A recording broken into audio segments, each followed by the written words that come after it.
Duff, and from the Canadian perspective.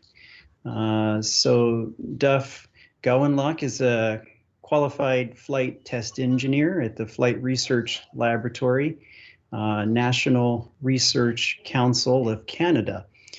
So Duff, over to you. Oh, many thanks, Justin. I'll just share my slides here. Hopefully that's coming through all right. Looks great. Awesome, thank you.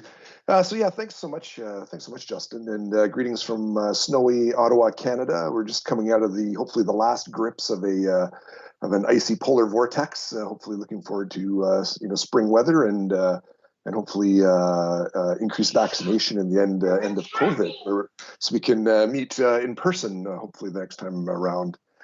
So it's a real pleasure to be able to talk a little bit about what's going on at NRC and in Canada around the advanced aerial mobility domain, and specifically some of our research activities. But first, I just wanted to say thanks to Davis, Justin, PK, Lexi, Anna, and everybody else at NASA for their leadership in putting together today's session. I'm really looking forward to hearing everybody's presentations and discussions. And I think in the as PK said, in the AAM context, the world's really small, and collaboration and alignment will absolutely be key to success for everybody. So 10 minutes isn't a lot of time to talk about what's sort of going on north of the U.S. border up in Canada. So I'll just sort of hit a bit of the wave tops. I'll start off briefly talking about the NRC for those that aren't familiar with us. I'll talk briefly then about some of the Canadian unique factors around AAM, and then discuss just a couple of slides on our research activities. For those that don't know us, the NRC is Canada's largest federal R&D organization. We have three main goals, as you can see on the slide. And our technology focus sort of covers the gambit, from everything from human health therapeutics to astrophysics to aerospace, of course. And I myself, I'm part of the Aerospace Research Center. And we fundamentally focus on 5 aerospace domains, looking at aerodynamics, manufacturing, flight research, structures of materials, and propulsion. Yeah, and so in terms of the Canadian context, AAM, of course, is translatable across any country, but each country has its own unique challenges. And so Canada is one of the largest countries in the world, as I'm sure everybody's aware, but we have a very small population, around 36 million people, and that puts us at a ranking of 122 out of 233 countries in terms of population density. And so the picture on the left there, sort of the yellow, orange, and red, sort of show where our population density is arrayed. Uniquely, 80% of our population is within 160 kilometers of the border with the United States. And on days when it was cold like it was yesterday, minus 30, I think people even want to go even further south to get away from it. But paradoxically, mixed with that population density, we have a number of communities and localities in Canada where there isn't infrastructure to support road access. And so the picture on the top right, you see the red dots are communities where there's only air access, and then the blue dots where there's a combination of air and seasonal roads, so winter roads, that sort of thing. And so a context that's ripe for AAM applications. But within this context, and especially when we look at the population density along the southern border, we also boast, and I'm not sure if it's something that you boast, but we have some of the busiest roadways and one of the busiest roadways in North America, and we have some of the same population density challenges that are common across many nations. So again, very applicable for AAM technology applications.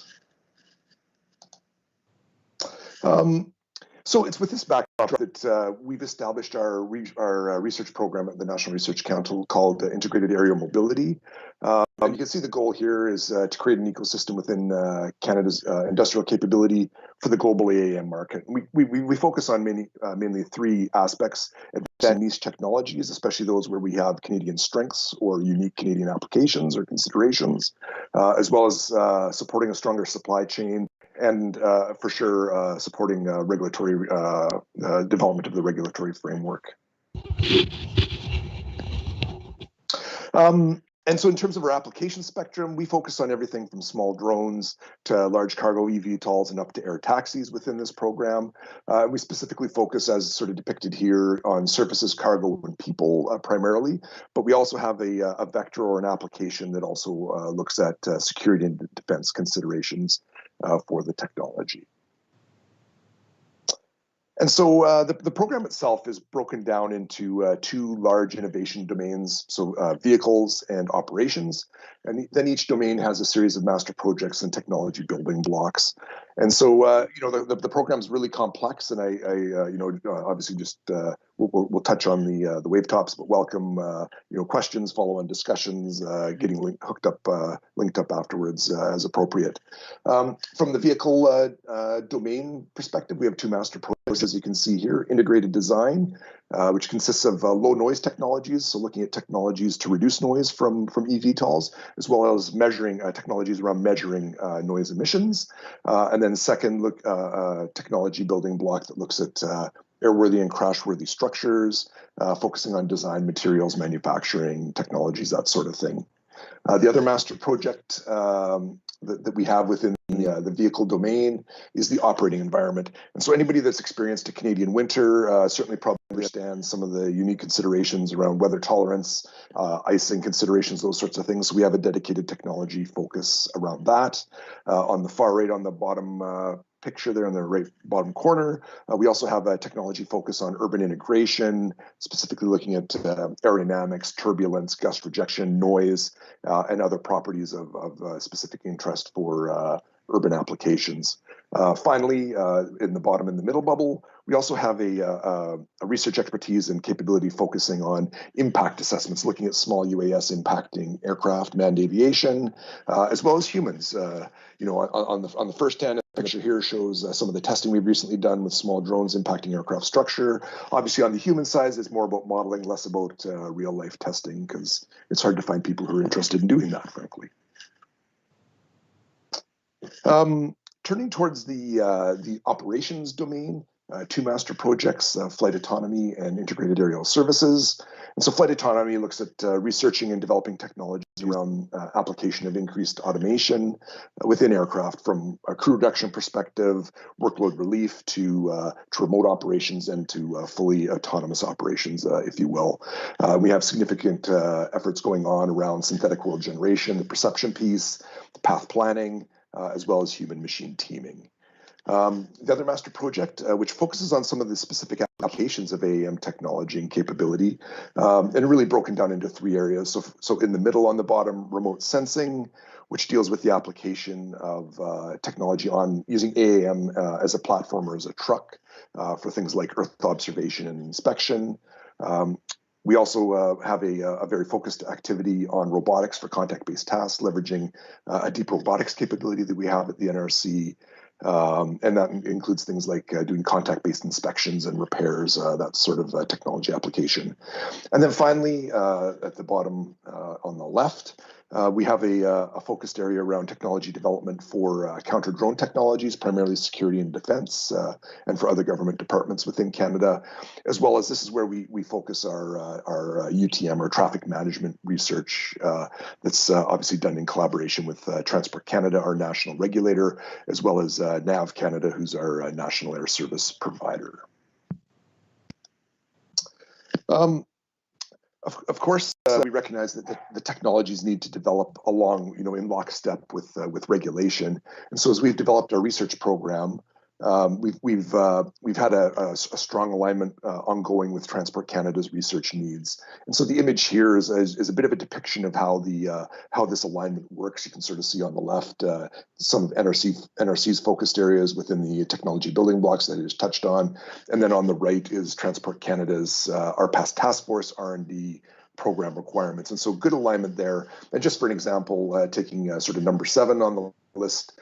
Flight autonomy. We're doing flight autonomy research within our organization, and we formed a certification of autonomous flight systems working group with Transport Canada, as well as actually with the military regulator within the Royal Canadian Air Force, to study and help transfer lessons learned and knowledge from our research into the formulation of standards and regulations.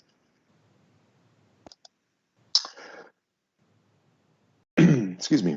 So beyond integrated area mobility program, I mean, there's a number of other development activities going on with Canada, within Canada, and of course, just a small sliver of time isn't enough to sort of touch on everything.